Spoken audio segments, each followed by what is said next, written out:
Call to order the Code Enforcement and Nuisance Board hearing. Roll call. LaPointe, Here. Bruni, Here. Gonzalez, Here. Holman, Here. Mukanovich. Here. Approval for the minutes. Motion to approve. Second. Gonzalez, LaPointe. Roll call. LaPointe, Yes. Bruni, Yes. Gonzalez, Yes. Holman, Mukanovich. Yes.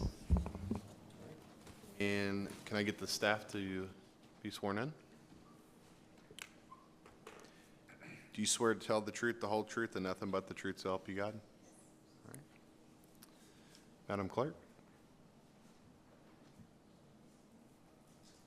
Agenda item 2026-17 is an appeal for animal protection, case number 2026-1498, citation number 2026-2640 in the amount of $106.04 for the property located at 649 Park Street. The owner is Brad J. Harrell LLC. The respondent is Jenny Elizabeth Rutt. I do not see Ms. Rutt in the audience yet, so we can let the officer present the case, and then if the respondent shows up, we can let them speak after the fact. Okay. This case was the result of a dispatch complaint of a vicious dog running loose on 3/11/26. Upon arrival, I observed a beagle-type dog was running loose in the area. Due to multiple prior and ongoing complaints of the same dog, the dog was known to live in apartment C at this location. While speaking with neighbors who complained the dog continually growls at them, the dog was again seen in the middle of the road running loose, but was unable to be caught by animal control officers at this time. Due to the multiple prior calls regarding this dog, a prior notice of violation issued by ACO Ferris in January of 2026, door tags, etc., a citation was issued on 3/12/26 and posted on the property, as well as sent by first class and certified mail to the PVA listed owner and address. The compliance date listed on the citation was 3/23/26, which has been postponed due to the appeal.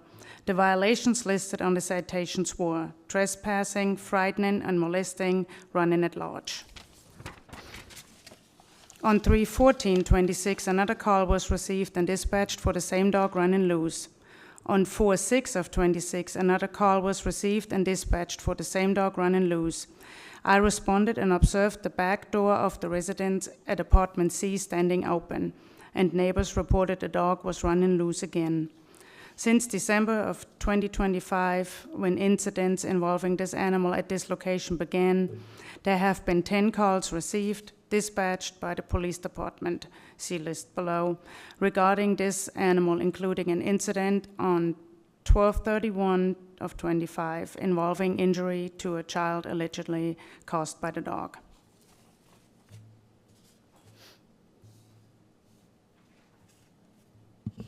Since the respondent is not available, Mr. Broderick, would it be all right if we move this off towards the end of the agenda, so if the respondent does show up, they could have their say with the case? That's fine, if it's okay with the board. I think we can, it's fine for us to do that. All right, Madam Clerk? Agenda item 2026-18 is for an appeal for Public Works, case number 2026-1352. Citation number is 2026-2397.1. The citation fine is in the amount of $1,500 for the property located at 1571 Cabell Drive. The owner is Robert and Vicky Shadoan, and the respondent is Bob Dillard. Mr. Dillard is in the audience this afternoon, and the case will be presented by Officer Dare Price.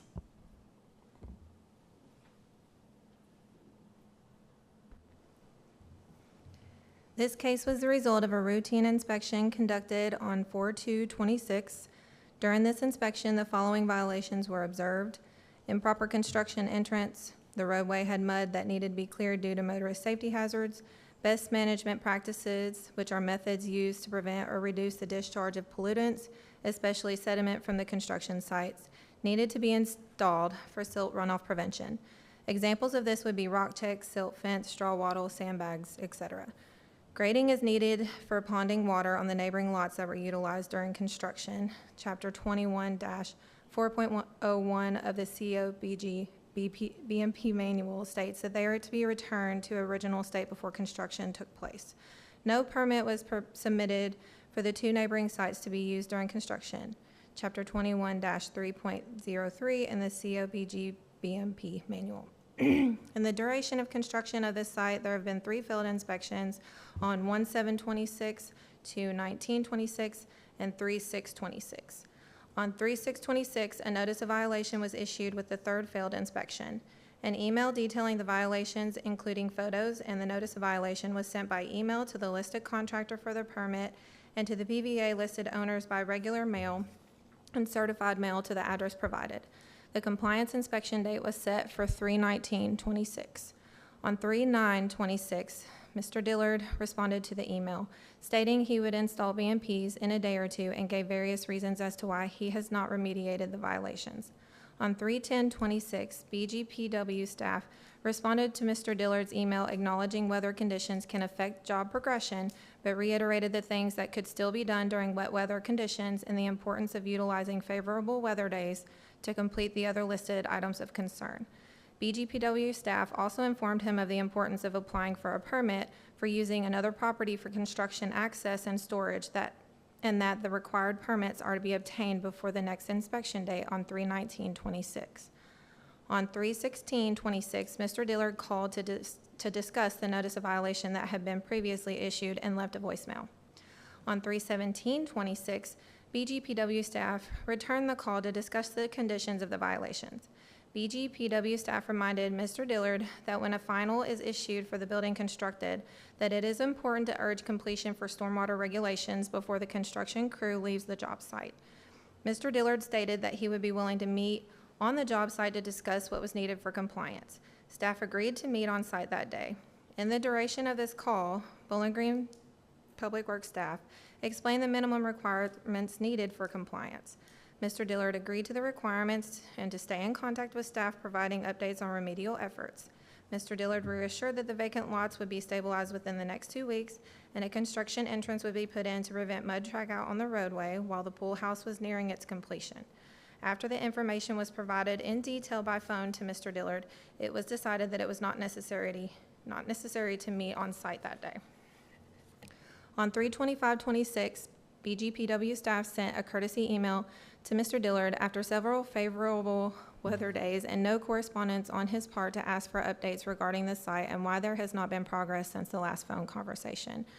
On 4/2/26, BGPW staff did a follow-up inspection. Due to the lack of response to prior correspondence, failure to remediate the neighboring lots as previously discussed, no construction entrance preventing mud track out, no BMPs installed, and the absence of required permits for the use of adjacent properties for construction, traffic, and material storage, a citation was issued for the property.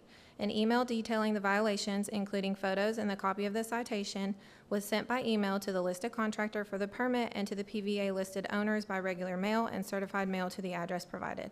The compliance inspection date was set for 4/16/26. On 4/6/26, BGPW staff received 2 phone calls, a text and voicemail from Mr. Dillard to speak about the citation. BGPW staff called Mr. Dillard back to discuss his concerns. It was agreed upon to set up an on-site meeting the next day at 1571 Cabell Drive on 4/7/26 at 1 p.m. to discuss in person the expectations to get this property into compliance. On 4/7/26, an appeal was made for the property. On 4/7/26, Dara Price, Construction Coordinator 1, and Chad Doty, Assistant City Engineer, met with Mr. Dillard on site to discuss remedial efforts for compliance of the property.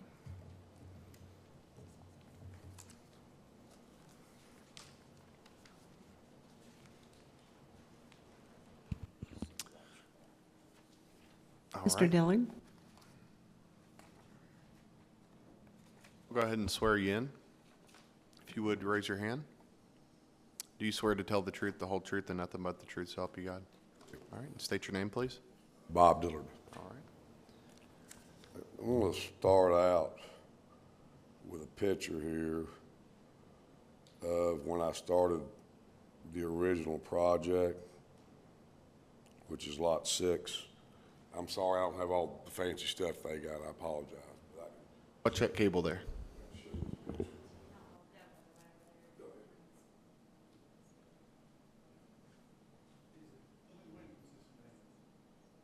Picture I found on the internet. I can't really verify the exact date. These pictures here, this is the lot that I was building on.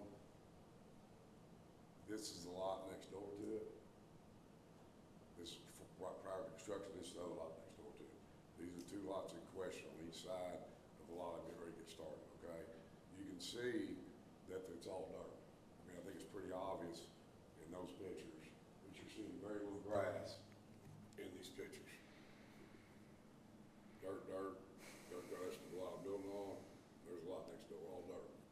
That was the way it was when I got there to start the project, okay? Very obvious what it looked like when I started. The dirt was already there prior to me starting. There was no grass on the lot when I started. That's the number one thing. Number two, as far as I know, nobody's ever been able to tell me there was any complaints ever made on the project or on the property from any homeowners, from anybody living in the subdivision, which is a gated community, or no outsiders. Only one complaining was them. Okay, now, that being said, the lot to the left, which you saw was dirt when I started the project, and the lot to the right was dirt when I started the project, as well as the lots across the street were dirt. I can show you that too. They were all dirt, okay? Going back to the lot across the street, that would include 2 or 3 lots, up on them coming out there to meet me, I said, what about these lots over here? Well, they need to be addressed too. That's been like that. I've been building over there for the last 2 years, 2.5 years, maybe 3 years. I don't know. I've built 4 houses over there. Never had one problem. That lot right there has been that way, the lot across the street, since day one I've been there. It's never changed for 3 or 4 years. They decided at that point they were going to call that gentleman and call him about it. But in 3 or 4 years of going over there, making multiple site visits supposedly over there, they never see that lot, okay? Why it's just me, I don't know. Maybe it's some of the other builders in there as well. I don't know. I just know that lot there has been that way since the day I was there. And I know the lots on each side of me had dirt on them since the day I was there. That's a developer issue, not my issue. Now, did I use the lots? Yes, I did use the lots. I did not use the lots until we started building the pool. I pulled the permit to build the house. I built a house on the lot. As I was building the house, they decided they're going to put a pool in. So at that point, because of the parameters of that lot, I could not get around to the back to get to the pool. So I discussed it with the developer. He said, I'm gonna use the lot, even though it was all dirt, so that's fine. So we used the lot to build the pool and do the landscaping, set the landscaping over there. Did we cause all that dirt? No. Did maybe we contribute to it a little bit? Maybe. Yeah, I can't say that one way or another. So now going to her sending me this stuff, we all know what the weather was like in January and February. If we go back and pull the weather records, which I planned to do but did not get a chance, I apologize. We know we had, 3 or 4 weeks of snow. That snow was on the ground. Then we had a torrential rain of all January and February. So the pool house, they decided for me to build a pool house. I'd finished the project. They wanted me to build a pool house during the middle of this. So what I did is I completed the permit on the house so they could move in. And then I said, I'll pull another permit to do the pool house with. So I pulled another permit in December of 25, which was the middle of December. I think it was the 16th or 17th. It's public record. We could find out. I should have brought that to you. I apologize, but I pulled the permit then. January, February were not conducive to go back there and try to build something. We had snow on the ground. We had torrential rains, and that lot, all that lot would have done was I would have made a mess. So I waited till it dried up. On the day that she says I called her on the 16th, I called her on the 16th, she returned my call on the 17th, and I explained to her, I said, do we need to meet out there on the site? I said, I pulled this other permit, I need to utilize that lot until I get done. We're not going on it when it's muddy, we're not going on it when it's wet, I just need to get in there and do it. Instead of costing my customer more money on each side, I can do it all at one time. I explained all this to her, I thought she understood, and I verified, do we need to meet? So I totally 110% disagree with what she says. I did offer to meet. That was the intention of my phone call, and she does not remember that. She remembers it a different way. That's her prerogative. But to go back to talk about how she remembers things, when we met on April the 7th or whatever they said it was, she had also told me that I asked her, and I asked Mr. Doty too, back when I was building Lot 2, which was for the Socorro residents, I said, if you ever have a problem, call me on the phone. I stay on the jobs every day. I'm not looking at my phone every day. I'm not looking at emails. If you've got a problem, you've got my cell phone number, you've got all my contact, just call me, text me. I'll be glad to meet you anytime. I have no problem meeting you anytime. Just don't send me a bunch of emails or threatening emails. Just call me. If I need to do something, I'll take care of it. I told Mr. Doty that, and I told her that too, both at Lot 2. So she told me at that meeting on April 7th that she was aware that she was going to try to call me. And she had told me on another phone call that she had called me on April the 2nd. And I said, no, ma'am, you didn't call me. She said, yes, I did. I didn't leave you a voicemail, but I left you a message. You could have called me back. I said, ma'am, I got phone records right here. You didn't call me. At the April 7th meeting, she agreed and apologized that she looked back and she didn't call me. She said, I admit I had intent to call you, but I did not. Something come up and I didn't make that phone call. And that's fine. But what is not fine is I get a $1,500 citation when like I said, I would have taken care of it if it was a problem. I've never seen a problem over there. There might have been a little dirt in the street, but it's not proof it come from there. It could have been coming from 2 or 3 other locations in that subdivision. If you looked at the tracks going down through there, you couldn't really tell. That picture right there is a picture today of when I did fix it back. I went in and put the entrance in like Mr. Doty asked me to do. It shows the straw wall on the other side like they asked me to do. I put the rock down there that he asked me to do at the April 7th meeting. I will say that was after the citation. And somebody pulled in there that I don't know who it was. Nobody worked on my job, but somebody pulled in there and got mud right there. So I see they got that thing. But they do see that I did do the lot against my will because that's going to have to be fixed again once I get done with that pool house that you can see back there in the background. So I told them that I was trying to fix it. Told them the wind's blowing and everything else. That's probably other pictures you're showing of it not being covered. Every bit of that was covered. Like I told them, it does no good to put straw down. It's just going to blow. The winds are blowing 15, 20 miles an hour. You know, it needs to have, I need to put straw mats down, or I need to put something else down, not straw. If you put straw down, it's fine. Now, see, they've taken pictures of a few areas that wasn't strawed, which were strawed at the time it was done. So it's my feeling that I had tried to work and respond with them. I've talked to her on March the 17th, which I thought we had worked out, and in 10 to 11 working days, I get a citation. I don't really think that's, the lady, she asked me, she said, how long is it going to take you to build that? I said, I don't know, 2 or 3 months, you know. I can't build that little pool house. And then when we met again, she said, well, you said a week. I said, I can't build a pool house in a week. I mean, I don't know if you guys ever had any construction done, but I think you ought to know that, you know, you build a little pool house back there, it can't be built in a week. It's not going to happen. So, not in my lifetime, it's not going to happen. But so it's my position that the fine is unfair and shouldn't need to be paid. So that's what I'm here today for, is to ask that the fine be removed based on the premises of my discussions with them on different occasions.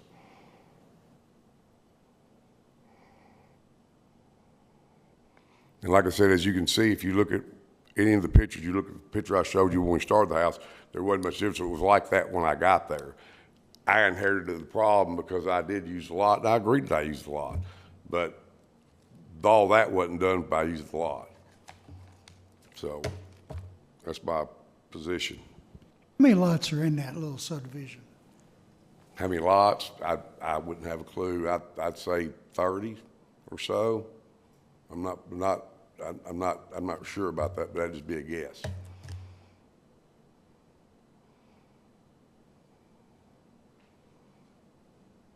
Bryce, have we cited any of the other properties in there? That subdivision's been kind of in the works for a long, long time. A notice of violation sent the same day for the same reasoning in the same subdivision on the same day that he received one. And then there was another home that received 2 citations in that same neighborhood as well. All this year? The other notice of violation I was telling you about in the same subdivision was the same day that he got his, for the same reasons. The other one, the other citations were from last year. Yeah. So I would have a question, if I may. How long have you been looking through that subdivision? When did y'all start going in there looking? Whenever I began work with the city of Bowling Green a little over 2 years ago. So I built 2 houses in there prior to ever having a problem with them. I don't think that I did anything different on those. I utilized the lots, I fixed the lots back on both situations, talked to the developer. I never heard from them. So I don't know if they just weren't in there during that time or what. I built a house for Dr. Beard in there, had the same, kind of similar thing. I also built a house in there for Ted and Kristen Bennett, and the same thing. So I never heard anything for those periods of time, which would have been during the time they said that they, I guess, were in business at that time. Did you ever get a telephone call from either Mr. Doty or Miss Price? Who? No. No, neither one? No, never got a phone call from them. I initiated all the phone calls. What needs to be done now?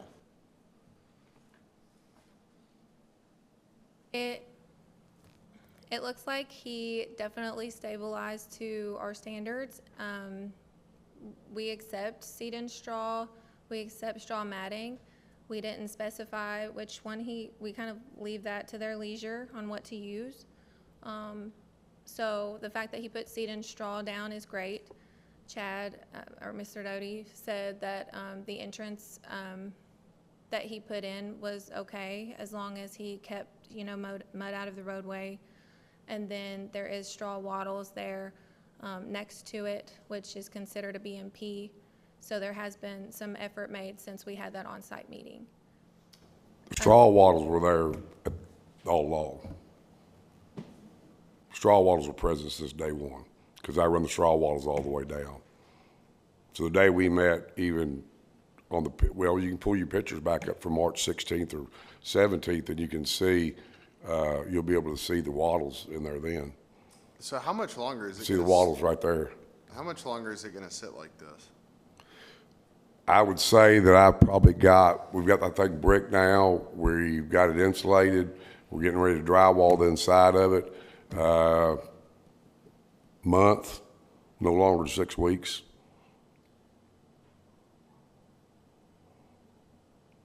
Is there anything else that he needs to do right now? I mean, I saw that there's mud in the roadway, and regardless if it was your truck or not, I mean, you're responsible for it. And going back to what you said, building the other houses, you can't get them all, so it's not, just because they didn't get you then. Well, I'm just saying, just because they didn't get you when you were building the other houses doesn't mean that it wasn't, a violation either, so. Well, I understand, we're talking about, we're 3 roads in there. We're not talking about a big subdivision. Yeah, I understand. So, I mean, if you're in the subdivision, you're in the subdivision. Okay. The big thing is, our main goal and what's covered on the permit and everything else, and what really prompted a lot of this, if you're not gonna touch something for 14 days, we want temporary coverage. If you're not gonna touch it for 21 days, that's where we want it seeded, grassed, final stabilization on it. So that's what prompted a lot of this on the 2 side lots once the house was done. In meeting with him, we told him, we understand the pool house isn't gonna get done in a week or 2 weeks. But what we were asking for was, can you go ahead and stabilize the areas that you're not working in? And that was on April the 7th, Yeah, so after the citation. also what she had asked for previously. But where it is today, is there seed down? Yes. Is there straw down? Yes. It's been blown, but it's there. I did tell him he could take the gravelly head on site to make a temporary entrance since he's near the finish line. As long as he's keeping the track out controlled, it is meeting what we are after. There's temporary stabilization. He can still continue his work for the pool house. But the reason why we came in and started the enforcement was when the house got done, we had 2 sides of the lot that still had dirt exposed. And we're trying to make sure that got stabilized before everyone pulled out. So it's not that way now. Now, looking at the pictures that you can see today, there is straw put down. And plus, remember the pictures I showed you when we first started the meeting, the dirt was there when I started construction. That's by, and the dirt across the street was there from the developer too, just where either I don't know who does those inspections. I don't know if that's y'all, and that could have been before they become into existence too. I don't have any idea. But like when he gets his approval from planning and zoning or whoever that enforcement entity is, then my thought would be that they approved it with dirt standing, with no grass, no seed straw, nothing there. That's what I inherited when I got there. That's where they were next door on both sides. Yeah. Now, did we utilize the lots a little bit? Yes, we did. You know, we did have some traffic on the lots, but I mean, it's hard to say. I mean, if you've ever been in the construction business, it's hard not to when you got lots that close to each other. You know, if I built a house for you guys, it'd be the same way. You know, I've been doing this for 40 years now. I started in 1986. You know, I've got a really good reputation in this town for building homes. Got a really good I've done a lot of development. I've done all aspects of it, and I try to get along. We could bring any building inspector in this area for the last 40 years here, and they'll tell you that I try to get along with everybody. I try to do the right thing, and all you got to do is ask me. All you got to do is talk to me, you know. And that's all I ask. I'll make a motion to uphold the citation but waive the fine in the amount of $1,500. Second. LaPointe, McConovich, roll call. LaPointe, Yes. Bruni, Yes. Gonzalez, Yes. Holman, Yes, Yes. So the citation stands, but the fine has been waived. Huh? All right, Madam Clerk.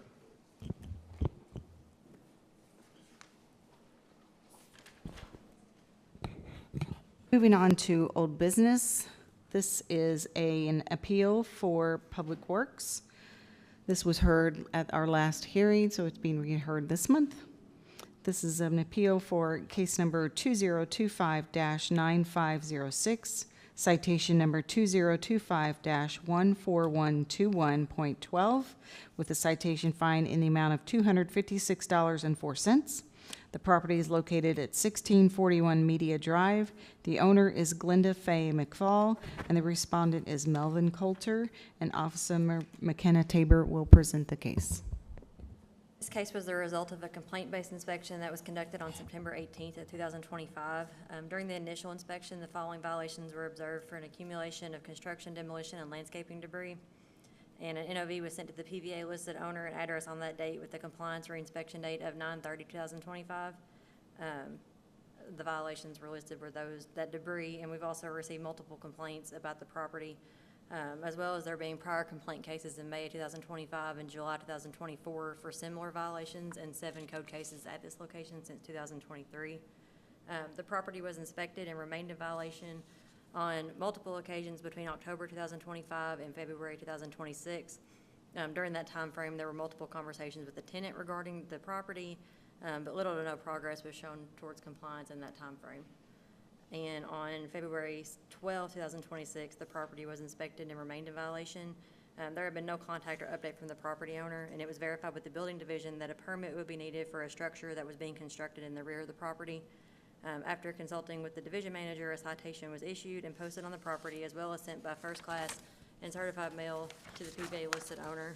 The inspection date listed on that citation was February 23rd, 2026, with the following violations for a permit required for the unlawful structure itself, duty of maintenance of private property, junk and scrap metal, and accumulation of that debris that's on site.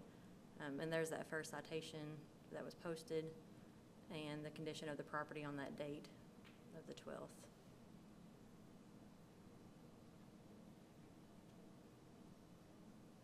And then this case was presented at the March 2026 code enforcement hearing, where the respondent was afforded 30 more days to bring the property into compliance. So that's the photos from the last hearing, just as a refresher of what the property looked like. As of today, the property remains in violation. However, they have applied for a permit, and a permit was issued on April 23rd. And the issuance delay may have not necessarily been their fault, because there is some delay, and sometimes whenever you apply for a permit and actually receiving the permit, because it has to be reviewed by multiple different agencies. So the time delay is not necessarily the respondent's fault. But the unlawful structure and the protective treatment for the structure still remains in violation, but the property is in better shape than it has been.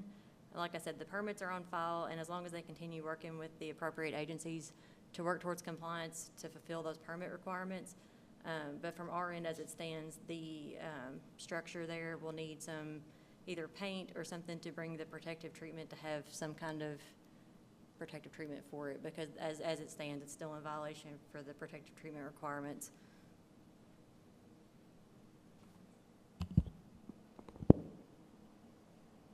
Mr. Coulter?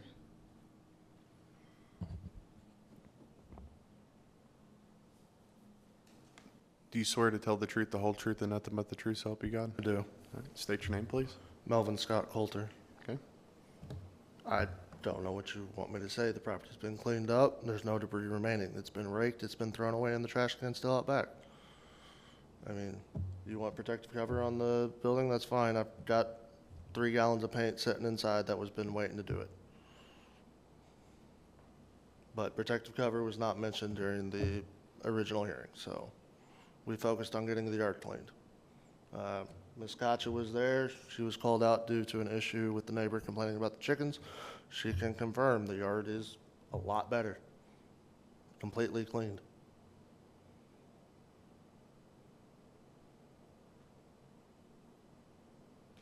Was there any communication about the protective cover? So as it stands, whenever at the last hearing we discussed that the structure itself was unlawful. So in and of itself, it's unlawfully constructed. So there were multiple things that were wrong with it, and I felt like that was explained. But if you need more time, I'm happy to afford more time to get it painted. I know the weather's probably not been that great with it raining and stuff. So just if we can discuss a reasonable time frame to maybe get that painted, or, you know, like I said, working with other appropriate agencies with the permit requirements, and just make sure you're talking to them. I'm happy to give you more time as far as getting the rest of it into compliance. But I do see that you've worked on it, and I do appreciate the work that you have done on it. So if he puts paint on it, it's good to go? That's it? As far as what our division requires, yes, but as long as they continue to work with the building division for what the permit requirements from their division is. And typically what happens is we like to leave cases open just to ensure that everything gets done on their end, because they don't necessarily have the enforcement action that we can take. So until it's in total compliance, usually I like to work with people until it meets all the requirements that any other agency might want. So can you get it in compliance within 30 days? Yeah, if it What- doesn't rain. I'm not just talking about the protective coating. I'm talking about everything with building. You'll work with them and all that? Permit has already been issued. I have it on my copy on my phone, so I'm not quite sure what the issue is there on that. And what would suffice? Would house wrap be enough? He need some other type of sheathing, siding? Doesn't even necessarily need to have any kind of sheathing or siding. It just needs to be painted, because the wood as it is it'll, you know, it's not weatherproof. It could rot over time and cause problems, and we don't want that to happen. Just for your sake and for the neighbor's sake. I did talk to the building division head today, and he said that the kind of permit that you have for it doesn't necessarily require them to come out and do inspections. Just make sure that you call them and make sure that you're doing everything right with them, because it is a separate division.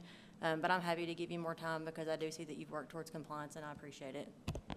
Officer Tabor, what's the permit for? What is going to be constructed? So the permit as it's, I can't remember exactly what the like. I can pull it up on my phone if you like, Ms. Taylor. But the permit is for just the structure itself, because any kind of alteration or any kind of addition to the property requires the permits. The plywood nailed to the poles, that structure? Yeah, I think he's using it maybe as a chicken coop, is that correct? So just the type of structure it is and the type that it's being built, they just ask for permits.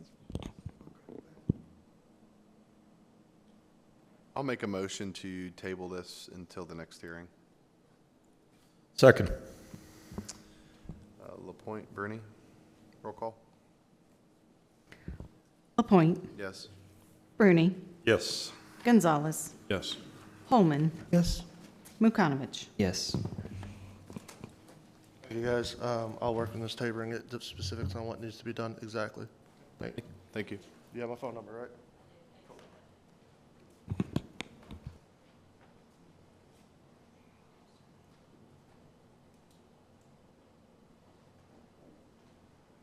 Madam Clerk? Moving on to new business. Agenda item 2026-20 is for code compliance. This is a request for approval to issue a per-day fine citation, case number 2025-7185, for the property located at 2135 Russellville Road. The owner is Samarpan LLC, and Officer McKenna Tabor will present the case. Result of a proactive inspection that was conducted in July 2025. During the inspection, the following violations were observed for overgrown grass and weeds. And an NOV was sent to the PVA listed owner and address on that date with the compliance inspection date of July 25th, 2025. Citations were issued on 8/25, 9/5, and 9/16. There was a work order submitted with the first citation for a contractor to mow the lot, but due to the amount of construction material and other debris that was located within all the overgrown grass, the attempt to mow was unsuccessful. There was bicycles and rocks and everything inside the grass, so they couldn't mow it without damaging their equipment. And the following violations were listed on the citation that were issued on September 16th for vacant structures and land, duty and maintenance of private property, accumulation of construction, demolition, and landscaping debris, and attractive nuisance, grading and drainage, accumulation of rubbish and garbage.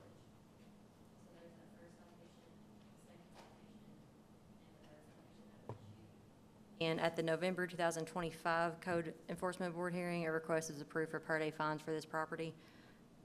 And there was that first citation that was issued in the state of the property then.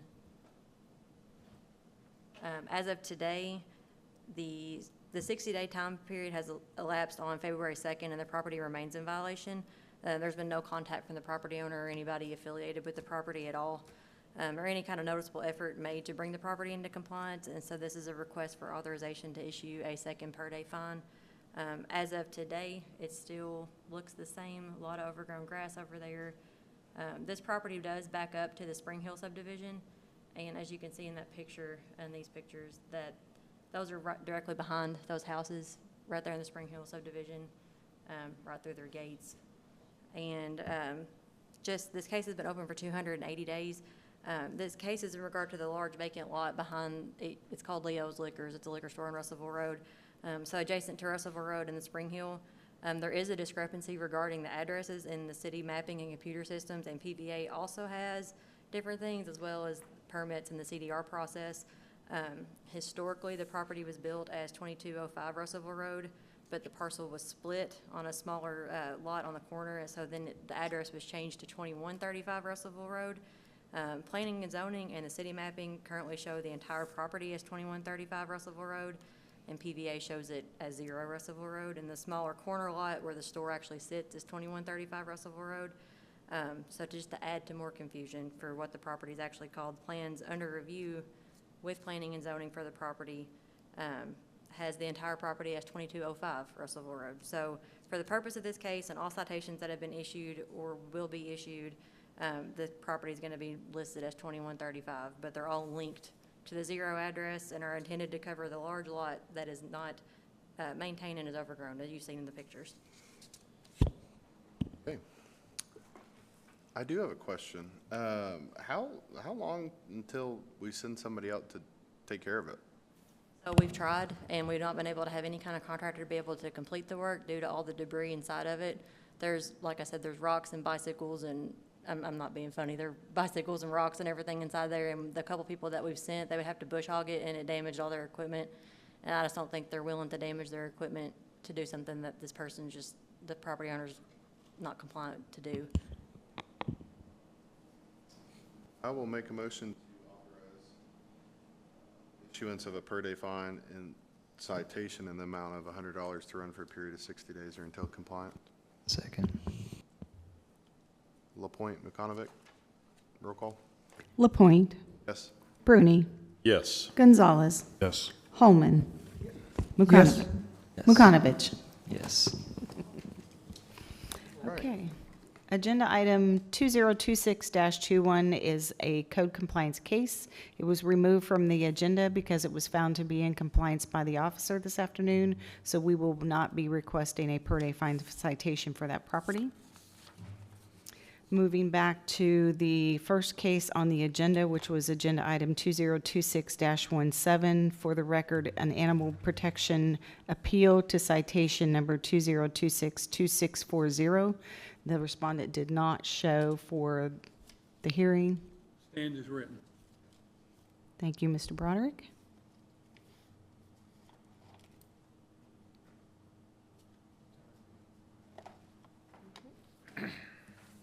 Mr. Chairman, I would request that the commission move to go into closed session for the purpose of discussing pending litigation. Need a motion and a second. I'll make a motion. Second. There'll be LaPointe? no action to be taken other than we'll adjourn after we come back into open session. Okay. Point, Holman, roll call. Lapointe, Yes. Bruni, Yes. Gonzalez, Yes. Holman, Yes. Mukanovich. Yes. Pursuant to KRS 61.810, exception to open meetings, discussions for proposed or pending litigation against or behalf of the public agency. We'll ask y'all to clear out, please. Thank you. Officers, we're safe now. Thank you for your, as usual, you being here. The only person I have to worry